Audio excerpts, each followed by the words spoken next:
And in the wake of the most recent mass shooting in Gilroy, California, San Luis Obispo County's newly hired mass victim advocate is assembling a response plan. KSBY News reporter Asia Gore joins us live from the San Luis Obispo County Courthouse with more on the position and its focus. Asia? Richard and Karina, eventually the mass victim advocate will focus on victims of any large-scale incident that could be a natural disaster or a violent attack. But for now, that advocate is going to focus on groups that are harmed in some sort of hostile attack. People get comfortable thinking it'll never happen here, and I think the lesson learned is that it doesn't matter. You have to be prepared no matter what. San Luis Obispo County Emergency Services Manager Joe Gazzardi is preparing for a disaster that hasn't happened yet. So that when something bad happens, we have the capability of reducing the damage, of reducing the loss of lives and property, and then also have the capability to bounce back more efficiently. Gazzardi plans for earthquakes, fires, floods, even nuclear reactions. But until now, no one focused specifically on hostile attacks. We live in a wonderful place, but it is a question of not if, but when.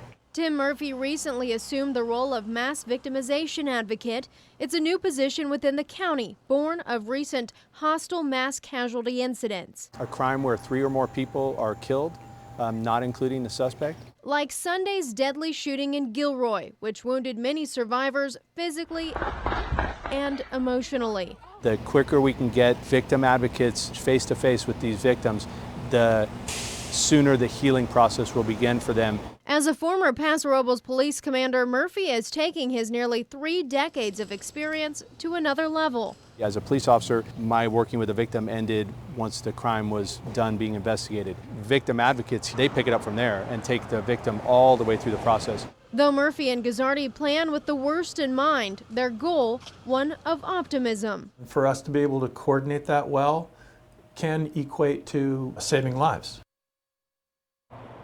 The California Office of Emergency Services is paying $100,000 via grant to help pay for that advocate's salary as well as their training. Live in San Luis Obispo, I'm Asia Gore, KSBY News. All right, Asia, thank you. SLO, Santa Barbara, Ventura, and Kern counties will all partner in response to incidents that occur within the coastal region.